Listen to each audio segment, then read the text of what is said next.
Your faith and prayers have sustained me.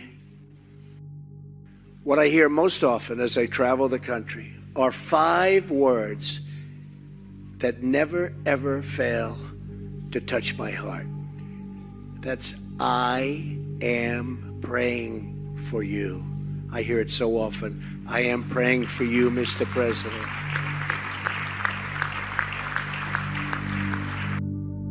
Most importantly, I brought my Bible. Okay? But my father came from a Kenyan family that includes generations of Muslims. As the Holy Quran tells us, the Holy Quran teaches that, the Holy Quran tells us, and the Holy Quran also says, Assalamu alaikum. Thank you. And Eid Shoma Mubarak. To whom much is given, much is expected. I was sworn in on the very Bible from which my mother would teach us as young children. My mother gave me this Bible, this very Bible, many years ago. And that faith lives on in my heart every single day. We are not just flesh and bone and blood. We are human beings with souls. Our republic was formed on the basis that freedom is not a gift from government, but that freedom is a gift from God. And America will thrive as long as we continue to have faith in each other and faith in God. As long as we have God, we are never, ever alone. I mean, Christianity, when you think of what's happening, you look at the numbers. I talk about Sunday school, people don't even know what I'm talking about anymore. It's true, they don't know what I'm talking about. When you look, instead of going this way, you're going to be going this way. You may be going this way, but you're going to be going, we're going to bring it back. Because it's a good thing. It's a good thing. They treated you like it was a bad thing, but it's a great thing, not a good thing. It's a great thing. So we're going to bring it back because it's a good thing. It's a good thing. I think we can do really something special. And we're going to protect Christianity. And I can say that. I don't have to be politically correct. We're going to protect it. You know? And I asked Jerry and I asked some of the folks, because I hear this is a major theme right here, but 2 Corinthians, right? 2 Corinthians 3:17, that's the whole ball game. Where the Spirit of the Lord, right? Where the Spirit of the Lord is, there is liberty. And it's so representative of what's taken place. But we are going to protect Christianity. And if you look what's going on throughout the world, you look at Syria, where if you're Christian, they're chopping off heads. You look at the different places, and Christianity, it's under siege. I'm a Protestant. I'm very proud of it. Presbyterian to be exact. But I'm very proud of it. Very, very proud of it. And we've got to protect, because bad things are happening. Very bad things are happening. And we don't, I don't know what it is. We don't band together, maybe. I will tell you, Christianity is under siege, whether we want to talk about it or we don't want to talk about it. And if I said some of the things about Christians that I've said about the Muslims, where we have a problem, and it's a problem we have to talk about, and I brought it out, I took a lot of heat for bringing it out, and I will tell you that now people are saying he did a great service. Just like when I brought out illegal immigration, everybody went crazy about Trump. How could he say that? And then about 2 weeks later, everyone's trying to say, well, you know, Trump's right, because they see the murder of Kate in San Francisco and Jamil in Los Angeles and so many others, the tremendous crime, and what it does to your economy.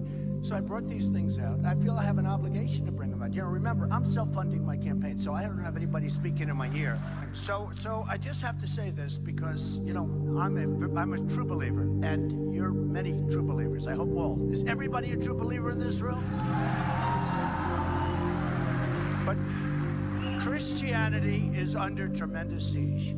And if I said that about Christians, I would have less backup than by saying it about Muslims. I had tremendous backup. Now everyone's saying, wow, it was such a great thing to say because now everybody's talking about it. I mean, people are flying planes into the World Trade Center. Let's talk about it. People are shooting in California. People are shooting in Paris. 130 people killed in Paris. Nobody wants to talk about it. We have a president that doesn't want to say radical Islamic terrorism. He doesn't want to talk about radical Islamic terror. He doesn't want to even mention it. It's like it doesn't exist. It exists. And I'll tell you something. If I said that about Christians, and if I said banned, I'm telling you, I would have had less difficulty. And that's pretty sad because we're Christians. I'm Protestant, I'm Presbyterian. Are you surprised to hear that? Yeah. I always like to bring my communion pictures along. Sometimes I'll bring a communion, but I didn't want to. I think you believe me, right? You've seen it. But the power of our group of people together. I mean, if you add it up, I was trying to do it the other day. I was with one of the great ministers. And I said, you know, if you think about this country, because now you're talking about men and women, you're talking about together. So the group is larger, Christians in this country is larger than men or women. And I said, how many Christians do you think? And it could be like 240, 250 million, you know, a big portion of, and yet we don't exert the power that we should have. Now, I think some of the churches are afraid of their tax status, to be honest. You know, they're afraid they're going to lose their tax status if they get too political. Some of them just can't endorse. But you know, the fact is that there's nothing the politicians can do to you if you band together. You have too much power. But the Christians don't use their power. They don't use your power. And honestly, you have, by far, it's the strongest. I mean, you talk about lobbies, you have the strongest lobby ever. But I never hear about a Christian lobby. I hear great people like the pastor. I hear some unbelievable people. Many, many friends are ministers, and lots of them have endorsed me already. But I have to tell you that we don't hear about strength, and we have to strengthen because we are getting, if you look, it's death by a million cuts. We are getting less and less and less powerful in terms of a religion and in terms of a force. And honestly, whether it's one leader or a number of people, potentially you have tremendous power. When they don't want to say Merry Christmas in department stores anymore. I won't shop in places that don't say Merry Christmas. Guess what? I don't do too much shopping because, no, it's true.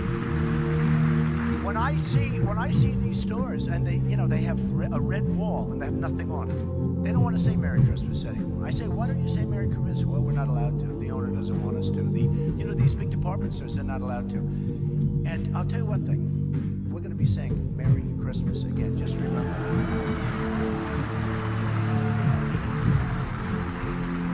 And by the way, Christianity will have power without having to form. Because if I'm there, you're going to have plenty of power. You don't need anybody else. You're going to have somebody representing you very, very well. Remember that.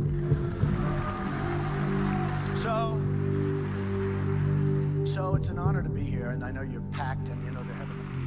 For too long, politicians have tried, oh, have they tried, to centralize authority among the hands of a small few in our nation's capital. I see them all the time. Bureaucrats think they can run over your lives, overrule your values, meddle in your faith, and tell you how to live, what to say, and where to pray. But we know that parents, not bureaucrats, know best how to raise their children and create a thriving society.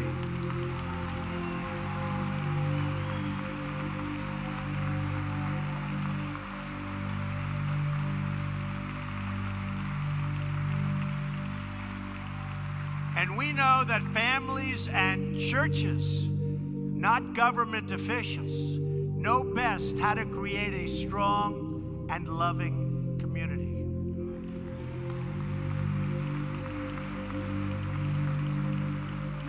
And above all else, we know this. In America, we don't worship government, we worship God.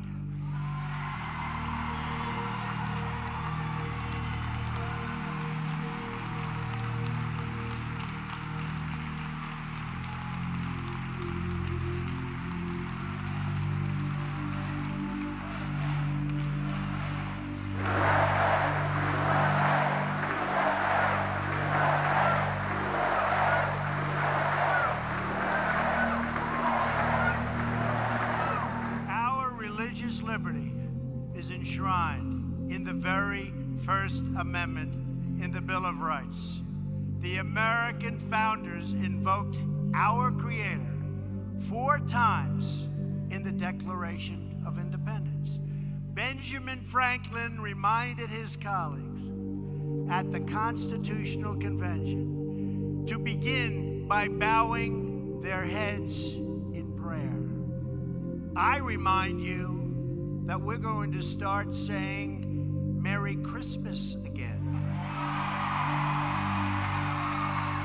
I also want to speak to all of the people, see, you thought I forgot, in our faith community who are here with us tonight, veterans and non-veterans alike.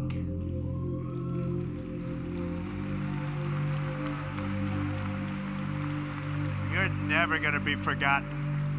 You'll never be forgotten. My administration will always support and defend your religious liberty.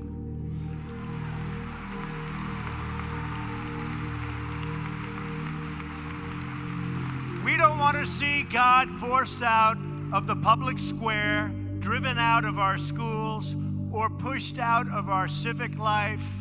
We want to see prayers before football games if they want to give prayers.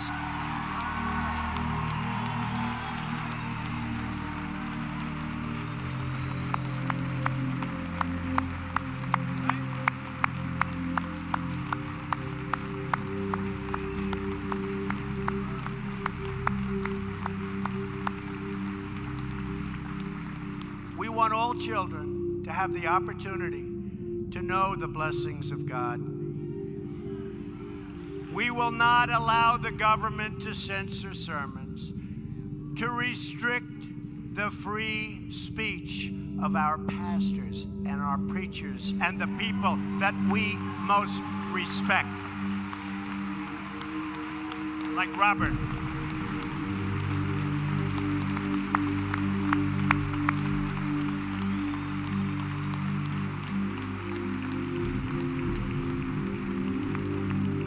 That is why, just as I promised Pastor Jeffress and other faith leaders, I just signed an executive order following, and this is something that makes me very happy and very proud, following through on my campaign pledge to stop the Johnson Amendment from interfering with your First Amendment rights.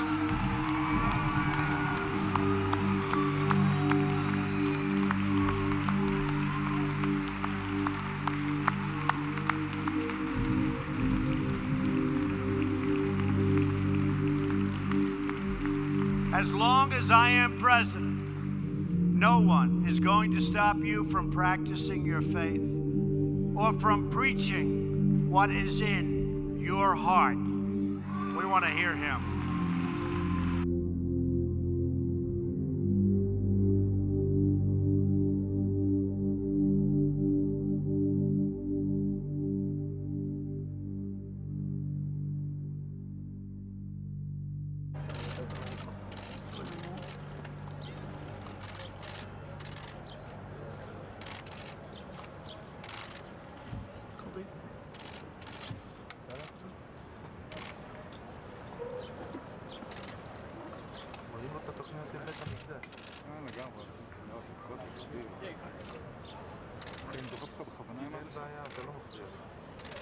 תראה את הצלמים מאחור, אתה רואה למה אני מתכוון? אוי, באמת. מי שהוביל אותם. עוד אחד יש.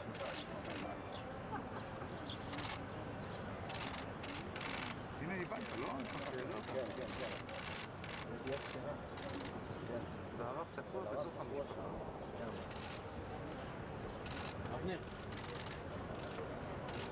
וואו, תקרא, אל תרימו לידיים, אחי.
Tony, you got that?